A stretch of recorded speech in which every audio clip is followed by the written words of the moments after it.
Eh bien bonsoir à tous les amis, supporters sportifs parisiens, supporters sportifs d'autres clubs, même vous, vous êtes les bienvenus, tout le monde est les bienvenus sur la chaîne de Tonton Ayoub, hein, de Parisien 88. Écoutez les amis, on se retrouve pour une vidéo, alors c'était pas prévu que je fasse une vidéo aujourd'hui, mais bon, avec l'interview de Nasser qui est sorti dans l'équipe, j'ai trouvé vraiment certaines choses intéressantes. Alors on va pas parler de tout l'interview, mais des choses, les choses que j'ai le plus retenues. D'accord. Donc j'ai trouvé vraiment des choses très intéressantes à en parler avec mon avis à moi. Et comme vous le savez tous, je ne prétends pas avoir la science infuse du football. Vous pouvez être d'accord ou pas avec moi. Voilà, on a chacun notre avis et ça se respecte. Voilà les gars, mais je veux donner mon avis sur l'interview et mon ressenti sur l'interview de Nasser et ce qu'il a dit. Juste pour vous rappeler les amis, c'est important, je vous mets le lien dans la description, hein, je vous le répète, mais vaut mieux répéter que de ne pas le dire. Puis pour ceux qui n'ont peut-être pas vu certaines vidéos, Seyss et moi, on a créé une chaîne en commun pour notre émission sur la Ligue 1 qui commence mercredi, donc après-demain, les gars. On va faire Monaco, Paris, Marseille et Lyon. On va faire donc l'avant-saison, le mercato. On va faire un tour. On commence le tour des clubs. Donc on fait Paris, Lyon, Marseille, Monaco. Donc les gars, s'il vous plaît, abonnez-vous. L'émission, ça sera mercredi de 19 à 21h. D'accord, avec des youtubeurs qui seront là pour représenter leur club. Donc les gars, s'il vous plaît, allez vous abonner à la chaîne pour ne rien manquer de l'émission. Et de toute façon, si vous n'êtes pas là de 19h à 21h, l'émission sera en rediffusion sur la chaîne Passion Foot. Donc les gars, donnez de la force s'il vous plaît, abonnez-vous à la chaîne. Vous allez voir, ça va être un bon concept d'émission. On va faire les choses bien. Voilà, voilà. Donc les amis, bah écoutez, ce qu'a dit Nasser, déjà, j'ai beaucoup apprécié ce qu'il a dit concernant Kylian Mbappé, déjà. Hein. Je vais être clair, Kylian va rester à Paris, on ne va jamais le vendre et il ne partira jamais libre. Alors quand je dis ça, je me dis, mais merde, qu'est-ce qu'ils ont fait Doha, hein? Ils ont chopé Wilfried Mbappé, le père de Kylian, ils l'ont mis dans une cellule à Doha, hein? Hein, c'est ça, c'est comme on dit, le prison Saint-Germain. Non, franchement, plus précisément, je pense que Nasser Al-Khelaifi, quand il dit ça, il y a beaucoup de choses qui se font que nous, on ne sait pas, d'accord? Hein, donc, je pense que vu la sérénité de Nasser et comment il t'a sorti ça, je pense sincèrement qu'ils le savent très bien et Mbappé va prolonger. Voilà, donc ça met du temps, c'est des négociations qui mettent du temps. Mbappé demande des garanties. Alors c'est vrai qu'on peut dire, ouais, Mbappé il se prend pour qui? Il demande des garanties sur le mercato et tout. Non, je préfère un mec comme ça qui a de l'ambition plutôt que d'un mec qui te dit, bon, allez, moi ce que je veux, c'est juste une augmentation de salaire. Moi, je veux pas d'équipe compétitive. Je vais aller chez le plus, celui qui me donne. Non, Mbappé est clair. Il veut gagner au PSG. Il veut marquer les esprits que le PSG, remporter la Ligue des Champions que le PSG. Et pour ça, il veut des ambitions. Il veut que le club se renforce. Donc moi, je préfère un mec avec un état d'esprit comme ça qu'un mec qui s'en fout, qui demande juste une prolongation avec une revalorisation. Donc ça en dit long sur les ambitions de Kylian, et ça, j'aime beaucoup. Je pense que les Qataris, ce que Nasser a dit, je pense qu'on va plus vers une prolongation. Ils sont vraiment confiants. Voilà les gars. Donc, et Kylian, on va pas se mentir. Hein. Franchement, si tu prends le Real Madrid par rapport au PSG, alors oui, le Real Madrid a une plus grosse histoire. Oui, le Real Madrid a un plus gros prestige que le Paris Saint-Germain, c'est sûr. Mais franchement, à l'heure actuelle, là, le Real est en pleine reconstruction, un nouveau coach est arrivé, quels vont être les moyens financiers du Real? Est-ce qu'ils ont autant de garanties financières pour construire quelque chose comparé au Paris Saint-Germain? Il y a plein de flou autour du Real, on ne sait pas trop.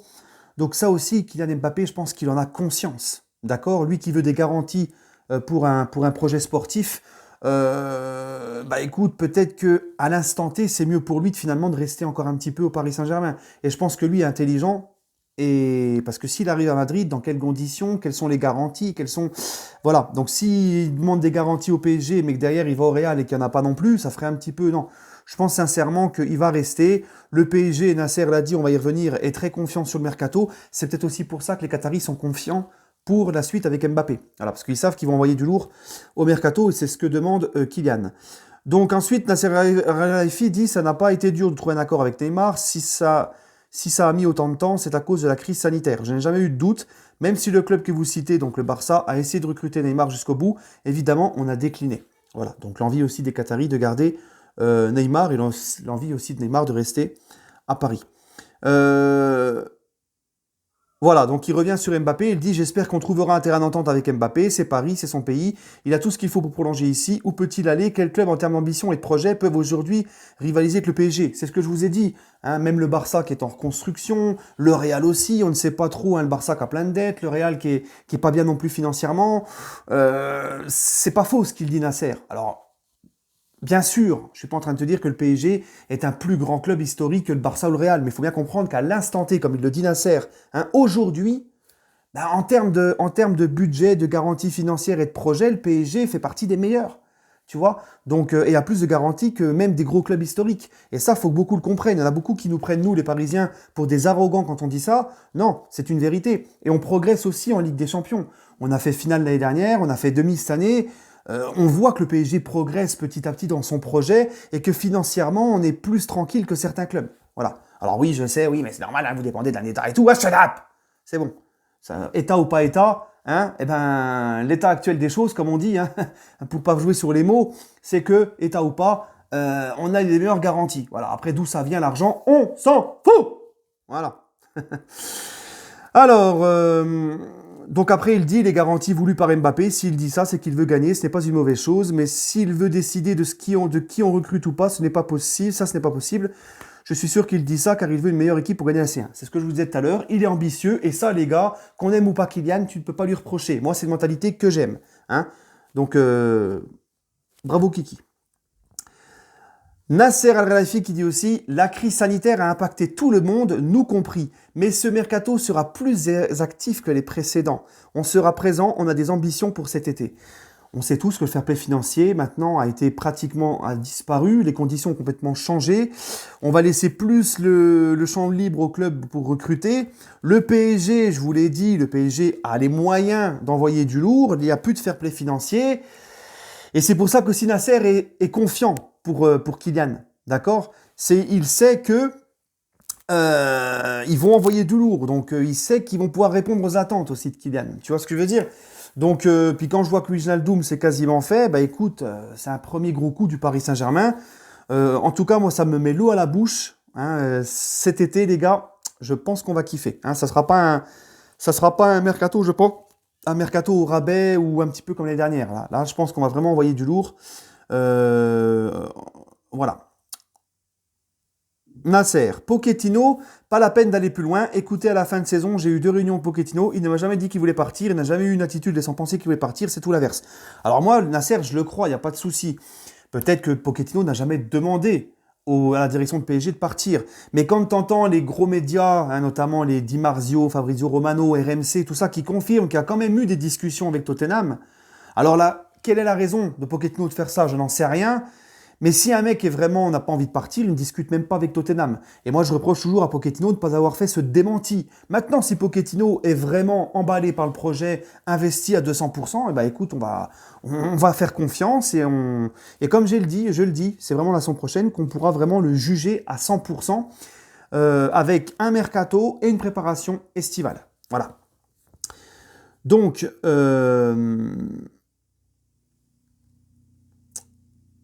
alors, attendez les amis. Voilà. Donc, il revient aussi, Nasser, sur Messi. Je l'ai dit au président du Barça, Messi est en fin de contrat, tous les clubs ont le droit de discuter avec. Ce que je peux dire, donc depuis janvier, hein, ce que je peux dire, c'est que tous les grands joueurs veulent venir. Pour que les choses soient claires, je ne dis pas ça pour répondre. Pour que les choses soient claires, je ne dis pas ça pour répondre sur Messi. Donc là, on se rend compte, Nasser, quand il dit que tous les grands joueurs veulent venir à Paris, hein, on se rend compte, les amis, à quel point le PSG, comme je vous l'ai dit, fait partie des clubs à l'instant T où il y a le plus de garanties sur le projet, financièrement, etc. etc. Donc, après, il dit une vérité, Nasser. Vous savez, quand j'entendais les Barcelonais chialer, ouais, vous manquez de respect au Barça parce que vous discutez avec Messi et tout. Mais non, les gars, Messi est libre en juin, il a le droit de négocier, et les clubs ont le droit de négocier, et lui aussi avec des clubs.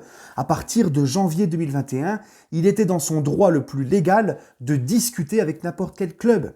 Hein. Donc, faire ce procès-là au PSG, alors qu'on sait que le Barça a des méthodes très très très moyennes aussi sur les recrutements, envers les autres clubs. Le Barça n'est pas le premier club à respecter les autres.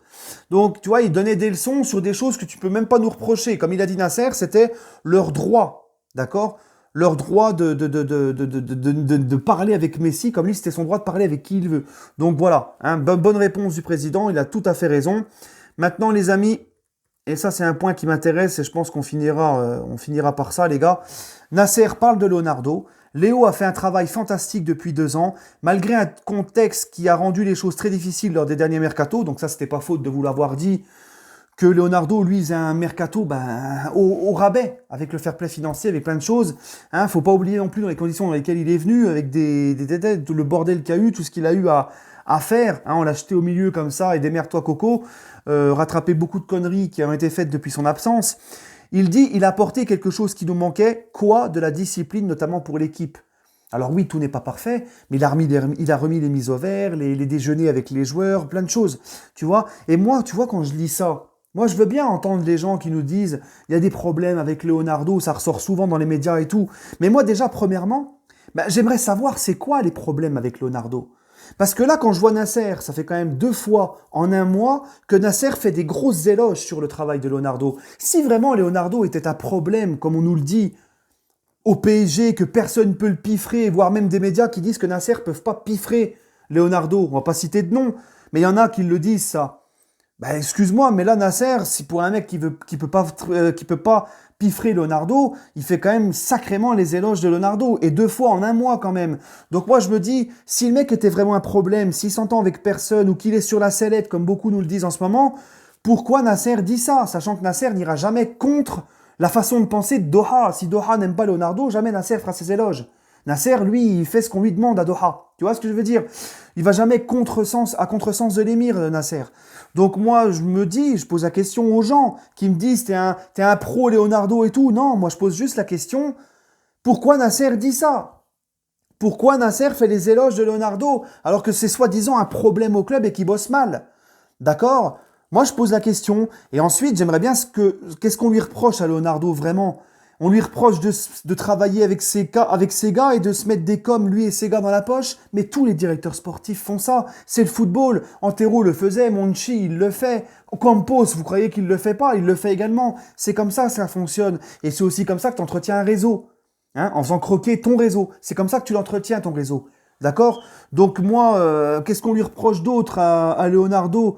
De ne pas être copain-copain avec tout le monde, de ne pas être copain-copain avec les joueurs. Mais les gars, il n'est pas là pour être copain-copain avec les joueurs, Leonardo. Hein? On était souvent en train de reprocher que Nasser était trop light, trop proche, trop gentil avec les joueurs. Maintenant, tu as un gars qui est là, qui n'est pas forcément copain-copain avec tout le monde, mais je suis désolé, lui, il est là pour remettre de l'ordre, il n'est pas là pour être copain avec les joueurs. Donc, il faut savoir ce que vous voulez aussi au bout d'un moment, les gars. Et Leonardo, le remplacer, moi, je veux bien, ok, mais s'il te fait un gros mercato et qu'il part, qui va venir à sa place? Moi, je veux bien les Monchi, les Campos, les machins. Mais Campos, c'est plus pour du trading de joueurs. Je ne sais pas s'il a vraiment le profil pour faire des gros mercatos comme le PSG. Tu vois, il y a chacun à son... Donc moi, je ne sais pas. De toute façon, je l'ai toujours dit et je le dirai. Et si ça se passe, je le dirai. Si vraiment Leonardo est un problème pour le Paris Saint-Germain, donc déjà, cette déclaration de Nasser va plutôt dans le sens que c'est pas du tout un problème. Mais si vraiment Nasser fait de la com, hein, comme on peut me le dire, Nasser, ouais, c'est de la com ou quoi, si c'est vraiment un problème, Leonardo, et que Nasser, c'est que de la com, Nasser sera hypocrite.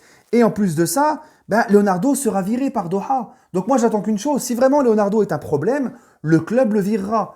Les Qataris ne continueront pas avec lui. Parce que le mec, si c'est vraiment un problème, pourquoi il est encore là? C'est ça que je veux savoir, moi.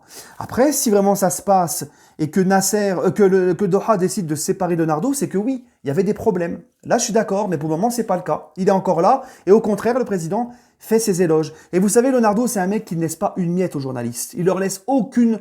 Vous voyez, hein, les noms sur lesquels il bosse, ça sort du jour au lendemain. Personne n'a vu venir de doubler le Barça sur Wijnaldum. Personne. C'est sorti d'un coup. Il bosse en sous-marin, il laisse rien aux médias. Il leur donne pas une miette et il les remet en place quand il faut les remettre en place. Donc vous savez, Leonardo, c'est un mec qui n'est pas bien aimé dans le monde des médias. Donc aussi, peut-être qu'il y a un jeu des médias pour le discréditer et lui tirer dessus.